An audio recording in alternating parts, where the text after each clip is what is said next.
శేషి గారు I'll come back to you. ఇంకా చాలా డీటెయిల్స్ మీ దగ్గర ఇంకా చాలా డీటెయిల్స్ ఉన్నట్టున్నాయి. So will come back to you. మిగిలిన ప్యానల్ మెంబర్స్ ఒకసారి మాట్లాడదాం.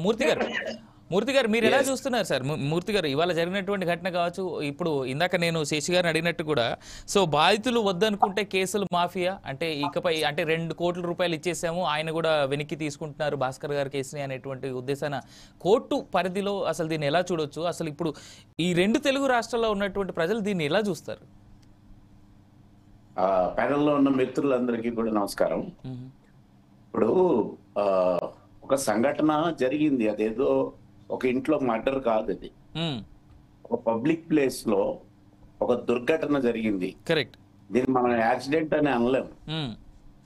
దీంట్లో మనకి నెగ్లిజెన్స్ కనపడుతుంది, ల్యాక్ ఆఫ్ యాంటిసిపేషన్ కనపడుతుంది. అంటే ఈ హీరో వచ్చి అతనికి ఉన్న క్రేజు, ఆ అభిమాన సంఘాలకు సంబంధించిన వాళ్ళు చేస్తున్న ట్రోలింగ్, వస్తున్నాడు అని చెప్పి చేసిన ప్రచారం, ఇదంతా కూడా ల్యాక్ ఆఫ్ యాంటిసిపేషన్. ఏం జరగబోతోంది అనే దగ్గర నిర్లక్ష్యం ఎవరిది ఉంది.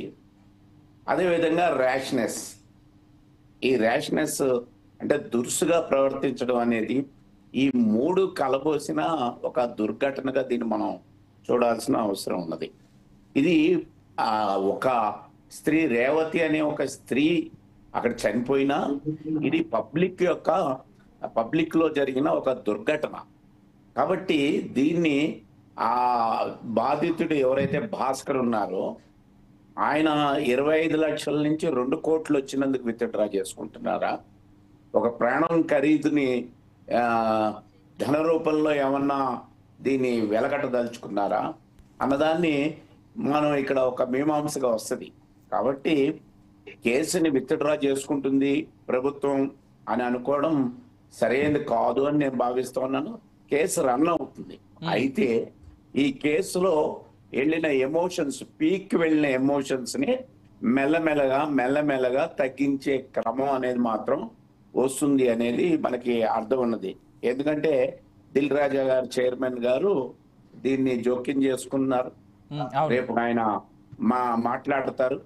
దాంతో ఏంటంటే ఇప్పుడు దాకా ఈ ఇన్సిడెంట్ ని వ్యక్తులు గాని, వ్యవస్థలు గాని, రాజకీయాలు గాని దీన్ని ఒక పావుగా ఉపయోగించుకోవాలి అనే ప్రయత్నాలు చేసినవన్నీ కూడా ఇప్పుడు డైల్యూట్ అవుతాయి.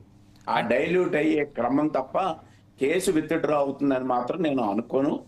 అలా జరగదనేదే ఒక లీగల్ గా మనం అందరూ కూడా అర్థం చేసుకోవచ్చు. ఇది దీని నుంచి ఇంకో కొత్త ఇది కావాల్సి వస్తుంది. అంటే ఇట్లా జరిగిన ఇలాంటి పరిస్థితుల్లో ఎటువంటి ప్రికాషన్స్, అంటే ఒక కొత్త విధానాన్ని ప్రభుత్వం తీసుకురావాల్సిన ఘటనగా కూడా దీన్ని చూడాల్సి వస్తుంది. థియేటర్ ఓనర్ యొక్క బాధ్యతలు ఎంతవరకు ఉన్నాయి, ఈ సెలబ్రిటీస్ గా ఉన్న హీరోలు అని చెప్పుకుంటున్న వాళ్ళు వీళ్ళ యొక్క బాధ్యత ఏంటి, పోలీసు ఎక్కడ ఫెయిల్యూర్ అయింది ఈ వ్యవస్థ అనేది చూడాలి. కేవలం బాధితుడు లేకపోతే మోపబడిన నిందితులు వీళ్ళిద్దరి మధ్యన జరిగిన ఒక ఇంట్లో వ్యవహారం కాదు ఇది పబ్లిక్ కి సంబంధించిన వ్యవహారం. కాబట్టి కేసు నడవాలి, కేసులో పూర్వాపరాలు బయటికి రావాలి, ఎవరికి ఎంత బాధ్యత ఉందో ఆ ఫిక్సేషన్ అనేది జరగాలి. అయితే ఆ తీవ్రత మాత్రం పల్చబడుతుంది రేపటి నుంచి అనేది నాకున్న అభిప్రాయం. రైట్. మూర్తి గారు, I'll come back to you again. మనతో పాటు BRS